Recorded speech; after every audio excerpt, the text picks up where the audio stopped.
Good morning student. आज class 12 physics के optics chapter के कुछ हम important case study question discuss करेंगे which are very important from your examination point of view. आइए question number 1 discuss करते हैं, that is regarding sparkling brilliance of diamond. यहाँ पे हमें डायमंड की एक पिक्चर गिवन है, you can see here. Diamond की जो ब्रिलियंस होती है that is actually due to TIR, total internal reflection, you can see here mentioned. और साथ में स्टूडेंट हमें प्रेजेंट है क्रिटिकल एंगल भी गिवन है। डायमंड का जो क्रिटिकल एंगल होता है दैट इज एक्चुअली 24.4 डिग्री, जो कि स्टूडेंट काफ़ी कम वैल्यू है। 24.4 degree is a critical angle for diamond, जो कि वैल्यू काफ़ी कम है। इसलिए डायमंड में जो टोटल इंटरनल रिफ्लेक्शन फिनोमेना है that can be done easily by special cutting and we can give a very sharp brilliance to the diamond. आइए देखते हैं कौन कौन से क्वेश्चन इसमें गिवन है, डिस्कस करते हैं। क्वेश्चन नंबर 1 स्टूडेंट हमें गिवन है, light cannot easily escape A diamond. I am actually reading this statement.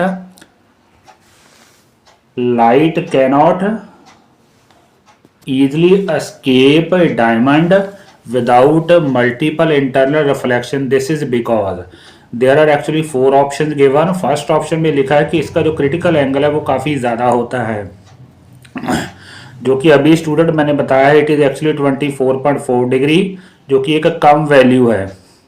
B option में लिखा है it's critical angle with respect to air is too small. तो यहाँ पे student first The diamond is a transparent, that is not the reason.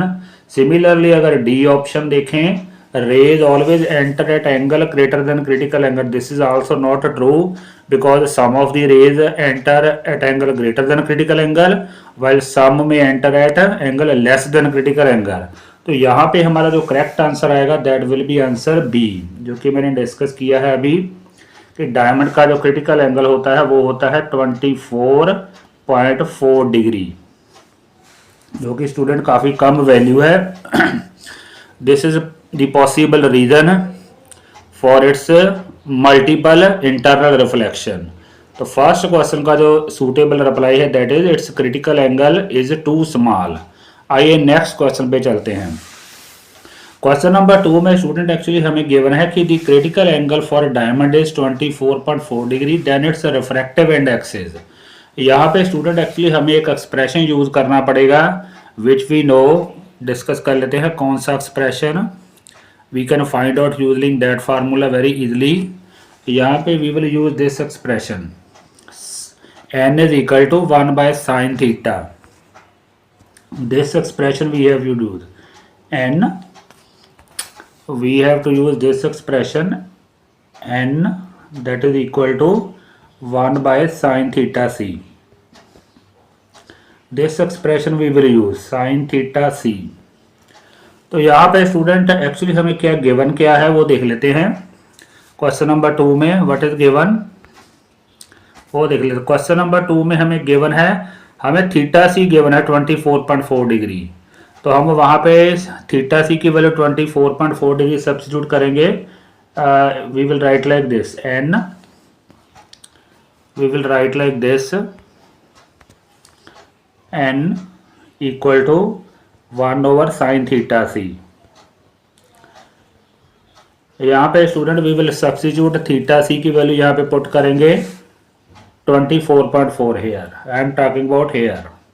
तो जब theta C की value 24.4 degree substitute करेंगे तो हमारा जो रिफ्रैक्टिव इंडेक्स है वो डायमंड का, this will be the refractive index 2.42। काफ़ी फेमस है डायमंड का रिफ्रैक्टिव इंडेक्स 2.42, जो कि काफ़ी ज़्यादा वैल्यू है रिफ्रैक्टिव इंडेक्स ऑफ डायमंड की।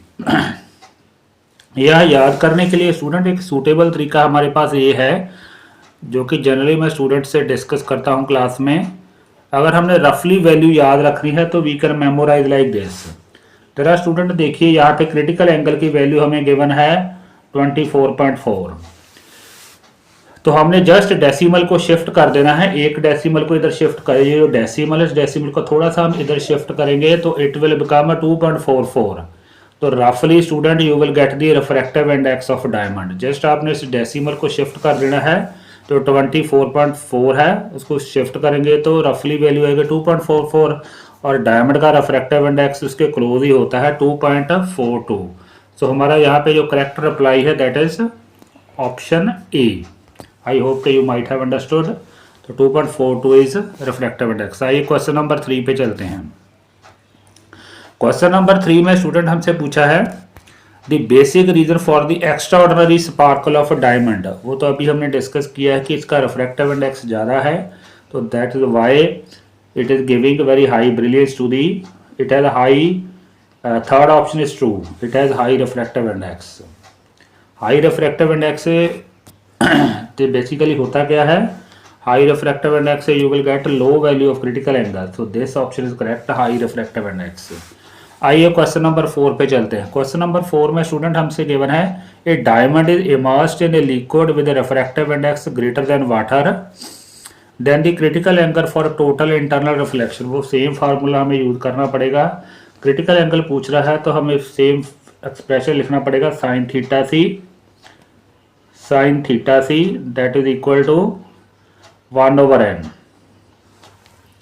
तो यहाँ से थोड़ा स्टूडेंट अगर देखें तो क्लियर ये है कि जो क्रिटिकल एंगल और रिफ्रैक्टिव इंडेक्स है they are actually inversely proportional to each other.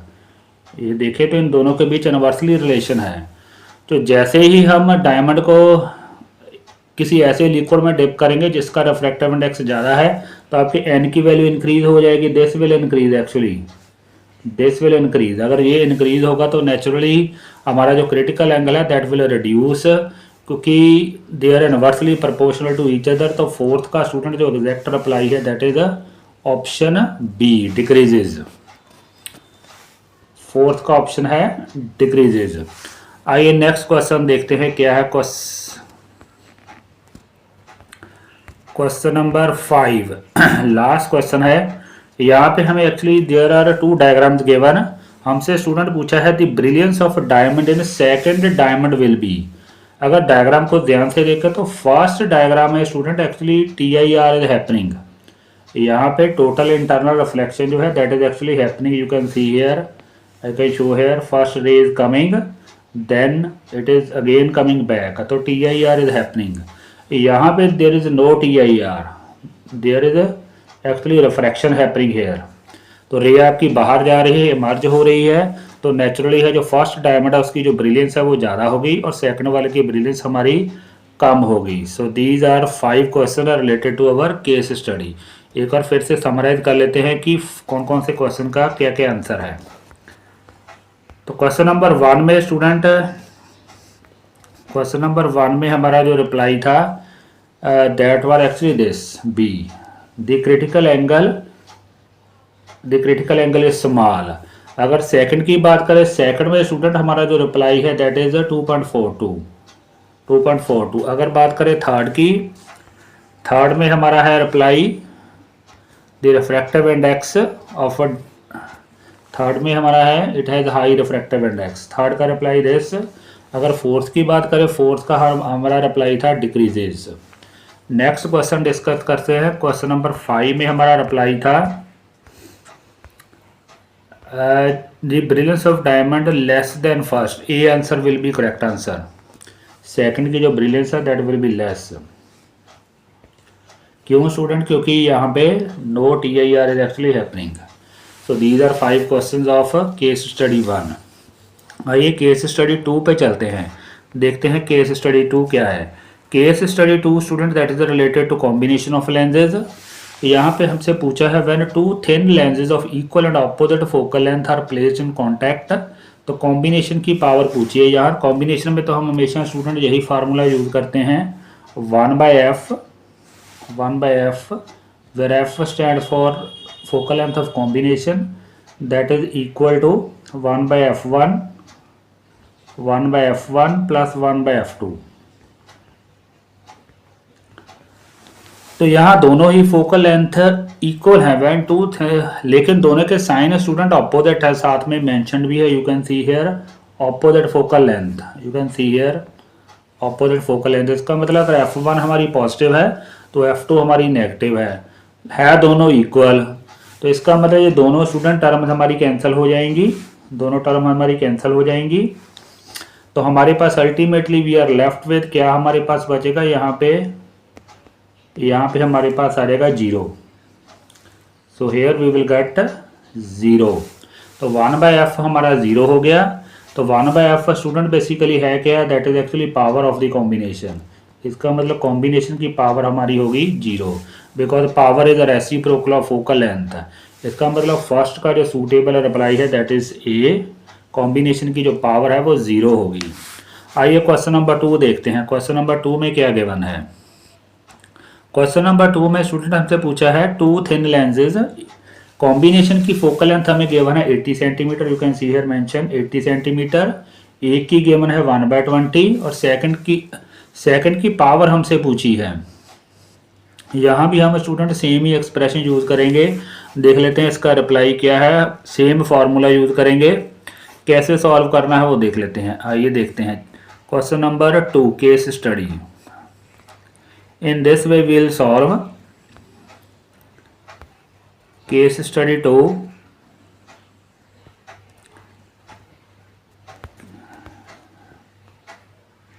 कुछ ऐसे सॉल्व करना है केस स्टडी 2 को। कॉम्बिनेशन की स्टूडेंट फोकल लेंथ हमें गिवन है, कॉम्बिनेशन की फोकल लेंथ हमें गिवन थी 80, you can see here. f1 हमें गिवन थी 20। तो पहले हम p फाइंड आउट कर लेंगे जो कि होगी हमारी 100/f। ऐसे फाइंड आउट करेंगे p इक्वल टू 100/f। तो 100/80 स्टूडेंट हमारे पास आ जाएगा 1.25d। फर्स्ट लेंस की जो पावर है वो 1.25d है। सेकंड की यहाँ पे आएगी 100/20 जो कि आएगी 5d, लाइक दिस। अब उसके बाद फाइनली स्टूडेंट हमारे पास एक्सप्रेशन होता है p equal to p1 plus p2, that we know for combination p equal to p1 plus p2। तो यहाँ से p2 की वैल्यू हम फाइंड आउट कर लेंगे, वो क्या होगी p minus p1, this will be the value of p2 will be p minus p1। तो p स्टूडेंट हमारे पास है कॉम्बिनेशन की है 1.25 जबकि p1 5 है, दोनों को सब्ट्रैक्ट करेंगे तो हमारे पास जो p2 आ रही है that is minus 3.75d। In this way we can solve. एक बार फिर से डिस्कस कर लेते हैं क्या क्या हमने किया। पहले स्टूडेंट हम फाइंड आउट करेंगे फर्स्ट की पावर जो कि आएगी 100/f, 100/80, 1.25d पॉजिटिव आएगी। सिमिलरली p1 फाइंड आउट करेंगे, वो आएगी 100/20, वो आएगी 5d। उसके बाद फार्मूला यूज करेंगे p equal to p1 plus p2, यहाँ से p2 निकाल लेंगे जो कि हमारी आएगी माइनस 3.75d। आइए क्वेश्चन नंबर 3 पे चलते हैं केस स्टडी के, देखते हैं क्वेश्चन नंबर 3 क्या है इस केस स्टडी का। Combination of lenses is a very important topic. तो फर्स्ट का रिप्लाई स्टूडेंट हमारे पास आया 0। यहाँ पे हमारा फर्स्ट का रिप्लाई है इस क्वेश्चन का 0, जबकि अगर सेकंड का हमारे पास रिप्लाई आया था C, option C, that is minus 3.75d। कहने का मतलब है दूसरा हमारा जो लेंस है दैट इज एक्चुअली ये कनकेव लेंस, क्योंकि पावर इसकी नेगेटिव आ रही है। आइए नेक्स्ट क्वेश्चन देखते हैं क्या है। नेक्स्ट क्वेश्चन में स्टूडेंट हमसे गिवन है there are actually 2 lenses, they are placed at some distance. For example student हमारा फर्स्ट लेंस है यहाँ पे, you can see here, let's say कि first lens is here, first convex lens. उसके बाद सेकंड लेंस यहाँ पे मान लेते हैं एफ, सेकंड कन्वेक्स लेंस। दोनों के बीच डिस्टेंस है d, दे आर प्लेस कोएक्सियली, कहने का मतलब दोनों का जो एक्सिस है वो सेम है, लाइक दिस। तो हमसे पूछा है कि कौन सा फार्मूला सही है कॉम्बिनेशन की फोकल लेंथ का है। तो यहाँ पे स्टूडेंट जो करेक्ट आंसर है that is actually see, combination की पावर आएगी 1/f1 plus 1/f2 minus d over f1 f2। अगर स्टूडेंट दोनों लेंसेज बिल्कुल पास पास है तो हमारा आंसर आना था सिर्फ इतना। अगर दोनों लेंसेज पास पास होते 1/f1 प्लस 1/f2, लेकिन अगर उनके बीच थोड़ा डिस्टेंस है, गैप है d का, तो साथ में स्टूडेंट ये टर्म भी ऐड हो जाती है माइनस d f1 f2। सो सी का आंसर जो करेक्ट है दैट इज ऑप्शन सी। आइए नेक्स्ट क्वेश्चन नंबर 4 पे चलते हैं। क्वेश्चन नंबर 4 में स्टूडेंट हमसे पूछा है what is the focal length and power of a plane mirror पूछा है। प्लेन मिरर की अगर बात करें, प्लेन मिरर का स्टूडेंट जो आर होता है that is actually infinity, radius of curvature is infinity. अगर आर इन्फिनिटी है तो स्टूडेंट आर किसके इक्वल होता है, 2f के। इसका मतलब 2f ही इन्फिनिटी है, that means ultimately f is also infinity. तो प्लेन मिरर की जो फोकल लेंथ है वो तो स्टूडेंट होती है इन्फिनिटी, और पावर इसकी ऑपोजिट होती है, तो पावर हमारी होगी 1/इन्फिनिटी, दैट मीन्स 0। इसका मतलब जो सी आंसर है वो सही है, फोकल लेंथ होगी इन्फिनिटी और पावर हमारी होगी 0। तो इस क्वेश्चन का जो सही रिप्लाई है that is actually option C, focal length is infinity. जबकि अगर पावर की बात करें तो पावर हमारी होगी 0 प्लेन मिरर के केस में। आइए नेक्स्ट क्वेश्चन नंबर 5 पे चलते हैं, देखते हैं क्या है क्वेश्चन नंबर 5। क्वेश्चन नंबर 5 में स्टूडेंट एक्चुअली हमसे पूछा है there are actually 3 lenses, 3 lenses हमें गिवन है, 3 लेंसेज में स्टूडेंट हमसे ये पूछा गया है, 3 लेंसेज में 3D -0.5D and 1.5D they are placed in contact. तो हमसे पूछा है कि जो कॉम्बिनेशन है उसका इफेक्ट क्या होगा, कन्वर्जिंग होगा, डाइवर्जिंग होगा या नो इफेक्ट होगा। तीनों को ऐड अप कर लेते हैं। अगर तीनों को हम ऐड अप करते हैं तो देखते हैं क्या बनता है। यहाँ बनेगा 3 पॉजिटिव, उसके बाद 1.5 पॉजिटिव, उसके बाद -0.5। तो रिजल्ट हमारे पास स्टूडेंट कितना हुआ, 4 हुआ। ये 3 रिजल्ट हमारे पास बना +4। इसका मतलब कॉम्बिनेशन की जो फोकल लेंथ होगी वो +4D होगी। अगर पावर हमारी पॉजिटिव आ रही है तो इसका मतलब जो लेंस है that is behaving as a convex lens, क्योंकि कन्वेक्स लेंस की हमारी जो फोकल लेंथ होती है वो पॉजिटिव होती है, और कन्वेक्स लेंस हमारा होता कौन सा है, कन्वर्जिंग होता है। इसका मतलब 5th का आंसर आएगा कन्वर्जिंग इफेक्ट। एक बार फिर से डिस्कस कर लेते हैं। सभी पावर को हमने ऐड अप किया तो पावर हमारी बनी +4D विच इज पॉजिटिव।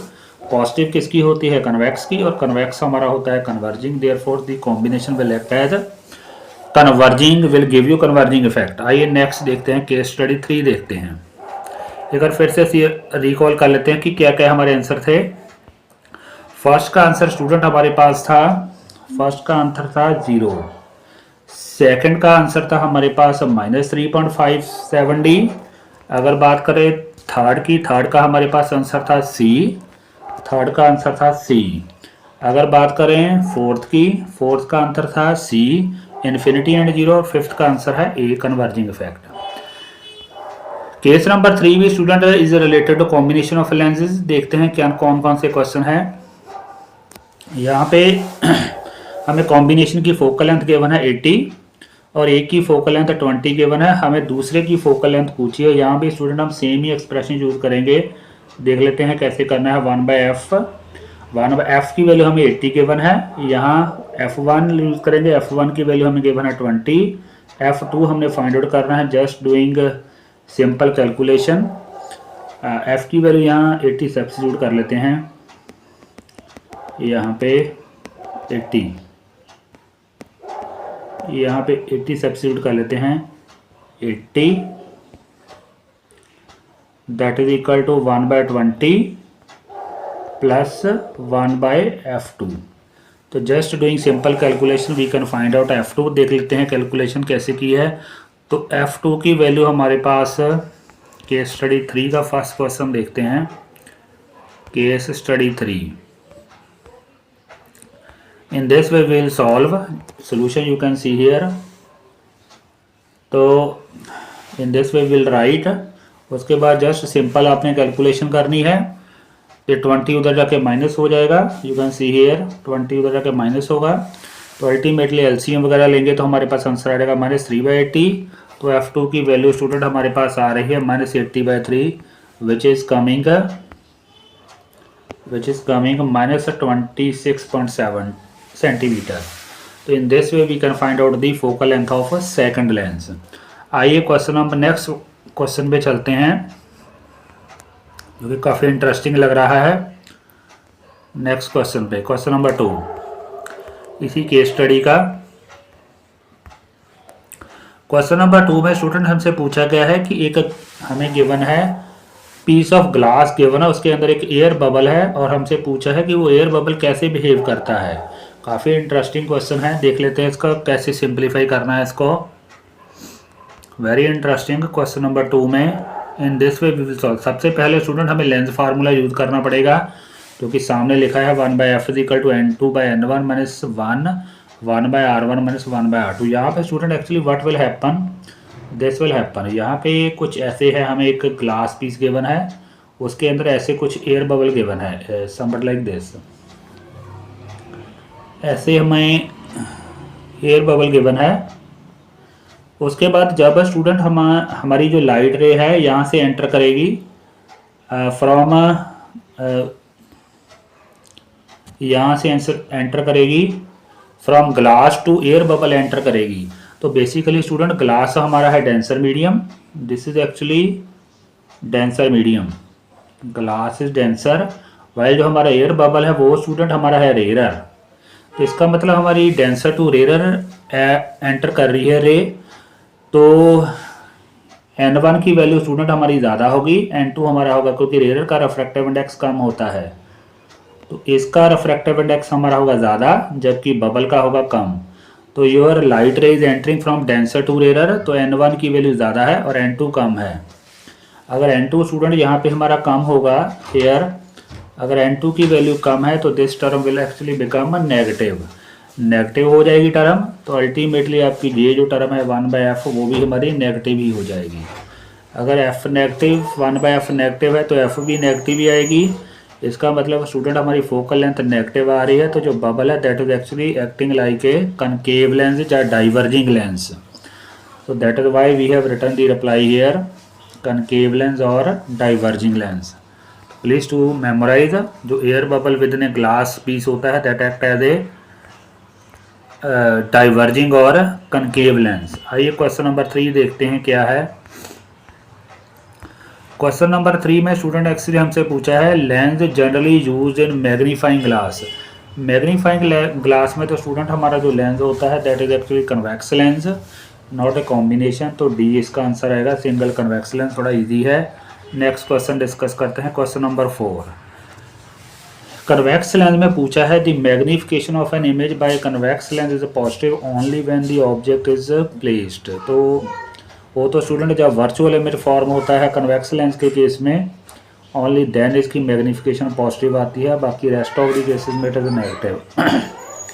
तो अगर ये स्टूडेंट हमारा कन्वेक्स लेंस है, convex lens, this is actually focal length, तो यहाँ पे हमारा ऑब्जेक्ट होना चाहिए here, this is actually optical centre, तो O और F के बीच होना चाहिए। तो D is the answer, correct answer between F and optical centre. इस केस में हमारा जो इमेज है स्टूडेंट वो यहाँ पे बनता है,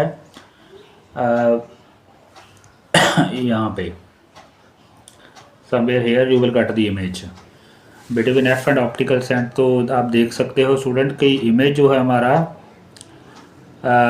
इरेक्ट है, this image is actually erect, तो मैग्निफिकेशन हमारी पॉजिटिव आएगी। तो D is the correct answer for this between F and optical centre. आइए क्वेश्चन नंबर 5 पे चलते हैं, देखते हैं क्वेश्चन नंबर 5 क्या है। क्वेश्चन नंबर 5 में एक कन्वेक्स लेंस गिवन है, उसकी फोकल लेंथ गिवन है और साथ में मैग्निफिकेशन भी गिवन है। रियल इमेज विच इज 3, इसका मतलब रियल इमेज है तो मैग्निफिकेशन हमारी होगी -3, नेगेटिव होगी। तो इस केस में मैग्निफिकेशन हमारी स्टूडेंट -3 गिवन है, -3।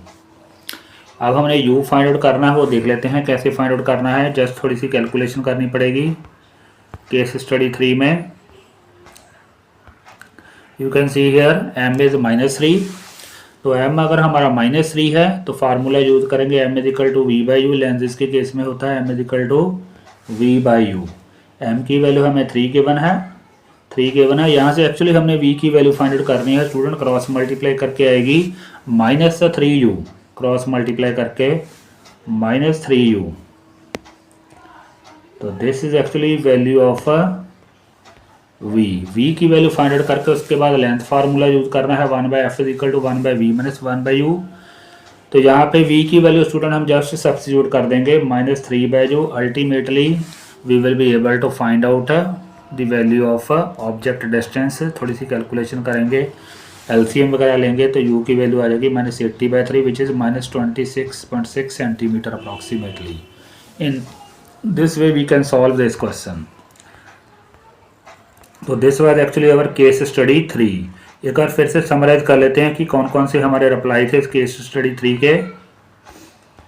केस स्टडी 3 के स्टूडेंट फर्स्ट का हमारे पास रिप्लाई था -26.7। सेकंड का हमारे पास है reply converging lens, air bubble जो होता है that act as converging lens. Similarly अगर थर्ड का देखें, थर्ड का हमारे पास रिप्लाई था सिंगल कन्वेक्स लेंस। फोर्थ का हमारे पास रिप्लाई था F and optical centre D. और फिफ्थ का रिप्लाई हमारे पास आया था 26.67 सेंटीमीटर। आइए देखते हैं केस स्टडी 4 देखते हैं। What is case study 4? ये थोड़ी सी वेव ऑप्टिक्स से रिलेटेड है। पहली जो हमारी केस स्टडी थी, they were 3 case study they were related to ray optics. Now this case study is related to wave optics. देखते हैं यहाँ पे स्टूडेंट एक्चुअली YDSC के रिगार्डिंग हमें केस स्टडी है, इंटरफेरेंस फिनोमेना के रिगार्डिंग। देखते हैं कौन कौन से क्वेश्चन गिवन है related to YDSC। Question number 1 में स्टूडेंट हमसे पूछा है when two slits are infinitely close, तो फ्रिंज विड्थ क्या होगी। यहाँ पे साफ हमें एक्सप्रेशन गिवन है, you can see here expression भी गिवन है फ्रिंज विड्थ का। Beta stand for fringe width. अगर डी की वैल्यू स्टूडेंट हम कम करेंगे, काफ़ी कम कर देंगे, तो बीटा हमारा इन्वर्सली प्रोपोर्शनल है, तो बीटा की वैल्यू काफ़ी ज़्यादा होगी, इनफाइनाइट हो जाएगी। इसका मतलब फर्स्ट का जो सूटेबल रिप्लाई है स्टूडेंट दैट इज इनफाइनाइट। तो when slits are very close तो आपकी फ्रिंज विड्थ इनफाइनाइट होने वाली है। आइए क्वेश्चन नंबर 2 डिस्कस करते हैं। क्वेश्चन नंबर 2 में स्टूडेंट हमसे गिवन है light waves intensity ratio given है हमें 81.1। तो हमें विड्थ की रेशियो पूछी हुई है, विड्थ की रेशियो। तो दोनों ही इक्वल होते हैं, इंटेंसिटी और विड्थ के बीच डायरेक्ट रिलेशन होता है। तो यहाँ स्टूडेंट डायरेक्ट अप्लाई हमारा आएगा। अगर हमने ऑप्शन देखनी है तो देख लेते हैं। In this way we will solve. यहाँ पे रिप्लाई गिवन है, you can see here direct relation है, तो हमारी विड्थ की रेशियो भी 81.1 ही आने वाली है। आइए नेक्स्ट देखते हैं, क्वेश्चन नंबर 3 डिस्कस करते हैं क्या गिवन है। क्वेश्चन नंबर 3 में हमसे पूछा है what will be the effect on fringe width अगर हम इफ डिस्टेंस को आधा कर दें और स्लिट और स्क्रीन का डिस्टेंस डबल कर दें। यहाँ कुछ यही एक्सप्रेशन हमें यूज करना पड़ेगा जो कि ऑलरेडी गिवन है हमसे, दिस एक्सप्रेशन। तो हमसे पूछा है कि अगर d को हम d/2 कर दें, यहाँ बीटा लिखेंगे, बीटा, यहाँ भी राइट बीटा। तो लैम्डा तो कांस्टेंट ही रखना है, डी को हमने ट्वाइस कर देना है, स्क्रीन डिस्टेंस को ट्वाइस, जबकि स्मॉल डी को हमने आधा करना है d/2। ये 2 ऊपर जाएगा तो अल्टीमेटली हमारे पास 4 बन जाएगा। तो हमारी जो फ्रिंज विड्थ था student that will become actually 4 times. अगर स्लिट डिस्टेंस आधा करे और स्क्रीन डिस्टेंस ट्वाइस तो fringe width will become 4 times. आइए नेक्स्ट क्वेश्चन देखते हैं क्या है। तो थर्ड का हमारे पास रिप्लाई आएगा बिकम्स 4 टाइम्स। तो this will be the reply for question number 3, becomes 4 times. Question number 4 देखते हैं क्या है। क्वेश्चन नंबर 4 में स्टूडेंट हमसे पूछा है, थोड़ा न्यूमेरिकल बेस्ड है। In Young's double slit experiment intensity at where the path difference is λ/6 is I0 is maximum intensity. हमें I'/I0 की वैल्यू फाइंड आउट करनी है। देख लेते हैं, थोड़ी सी हमें कैलकुलेशन सॉल्व करनी पड़ेगी। तो सबसे पहले स्टूडेंट ये एक्सप्रेशन हमें लिखना पड़ेगा इंटेंसिटी का, जो कि हमें मालूम है I=I1 + I2 प्लस ये एक्सप्रेशन होता है। यहाँ हमने एज्यूम किया है कि I1 और I2 दोनों इक्वल हैं, I और I के इक्वल हैं। तो पहले मैक्सिमम इंटेंसिटी के लिए स्टूडेंट फाई जो हमारा होता है that is 0। Actually there is no phase difference to get maximum intensity. तो यहाँ cos फाई की वैल्यू हम पुट कर देंगे 0, cos फाई 0, I1 I2 की वैल्यू I पुट करेंगे, I मैक्सिमम हमारे पास आ रहा है 4I, I maxima is 4I। अब बात करते हैं स्टूडेंट दूसरे केस की बात करते हैं, केस नंबर 2, जब हमारा पाथ डिफरेंस λ/6 है। You can see here it is given λ/6। तो λ/6 अगर पाथ डिफरेंस है तो पहले हमें फेज डिफरेंस निकालना पड़ेगा कुछ इस एक्सप्रेशन से। फेज डिफरेंस स्टूडेंट हमारे पास होता है 2π/λ इनटू पाथ डिफरेंस। थोड़ा सा कॉम्प्लिकेटेड है, we have to make some calculation. तो phase difference is 2 pi lambda into path difference. यहाँ पाथ डिफरेंस की वैल्यू λ/6 पुट करेंगे तो अल्टीमेटली यू विल गेट π/3। तो फाई की वैल्यू यहाँ पे π/3 आ रही है फॉर सेकंड केस। उसके बाद student we will make second calculation. यहाँ cos π/3 सब्सटीट्यूट करेंगे, cos π/3 तो ultimately it is coming 3i। उसके बाद we can find out the required ratio. तो रिक्वायर्ड रेशो स्टूडेंट हमारे पास आएगी 3/4। In this way we can calculate. अब क्वेश्चन नंबर 5 पे चलते हैं। क्वेश्चन नंबर 5 में स्टूडेंट हमसे फ्रिंज विड्थ की एक्चुअली शेप पूछी है। तो शेप जो अगर सेंटर में देखें, सेंटर में तो स्टूडेंट होती है स्ट्रेट्स। कुछ ऐसे का डायग्राम स्टूडेंट होगा somewhat like this. Second centre में तो हमारी जो फ्रिंजेस है दे आर एक्चुअली स्ट्रेट। अगर बात करें यहाँ पे दे आर पैराबोलिक। कुछ ऐसे का पैटर्न होता है। तो D the shape of the fringes in general parabolic, जबकि मिडल में स्टूडेंट दे आर स्ट्रेट। देख लेते हैं क्वेश्चन नंबर 5 में हमसे क्या पूछा था। सेंटर में शेप पूछी है या साइड्स पे। यहाँ पे फ्रिंज विड्थ जो है, फिफ्थ का आंसर हमारे पास स्टूडेंट आएगा पैराबोलिक, फिफ्थ का। तो this will be the answer for question number 5, parabolic. आइए नेक्स्ट क्वेश्चन पे चलते हैं। नेक्स्ट लास्ट केस स्टडी पे चलते हैं। That is actually related to Huygens principle, Dutch scientist, जिन्होंने in fact wave nature of light हमें कुछ डायग्राम गिवन है। According to Huygens principle a wave front propagates through medium by carrying particle. यहाँ पे हमें 4 ऑप्शन गिवन है। Propagating through medium with speed of light, creating secondary wavelets which form the new wave front. तो यहाँ पे actually हमें 4 options given है। तो हेगन्स प्रिंसिपल, यहाँ पे स्टूडेंट हमारे पास जो एग्जैक्ट रिप्लाई आएगा वो एक्चुअली आएगा डी ऑप्शन, क्योंकि हेगन प्रिंसिपल में हमें मालूम है कि जो प्राइमरी वेवलेट्स होते हैं वो सेकेंडरी वेवलेट्स प्रोड्यूस करते हैं। तो फर्स्ट का यहाँ पे हमारे पास आंसर आएगा D, option D. D is correct, D is correct. उसके बाद नेक्स्ट चलते हैं। नेक्स्ट क्वेश्चन है the initial shape of the wave front of the beam is planar, convex, concave. कुछ डायग्राम भी हमें गिवन है, you can see here.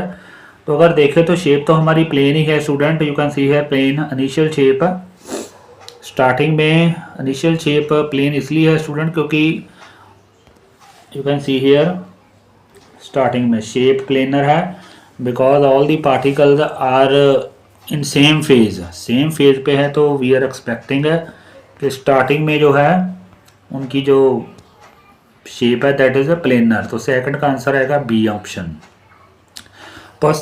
Part 3 में स्टूडेंट हमसे पूछा है कि हेगन थ्योरी जो है उन्होंने क्या अज्यूम किया था। स्टार्टिंग में स्टूडेंट उन्होंने अज्यूम किया था लॉन्गिट्यूडनल मैकेनिकल वेव अज्यूम कर लिया था लाइक दिस। तो यहाँ पे 3 का आंसर आएगा लॉन्गिट्यूडनल मैकेनिकल वेव। स्टार्टिंग में Hagin actually assumed this, later on maybe this assumption may be wrong, but starting में this was actually assumed by Huygens। आगे चलते हैं फोर्थ पे। when the beam enters the medium it will। Fourth में student हमसे पूछा है तो कन्वर्ज होती है, ये तो we know from our theory, बाद में तो कन्वर्ज होती है like this। तो सी ऑप्शन इज करेक्ट। आगे है surface of constant phases. Constant phase है तो नेचुरली है student linear shape, we will get always a linear shape. So these are some of the important case study question from optics chapter. I hope a student you might have understood all these important questions from for your coming board examination. Thank you very much.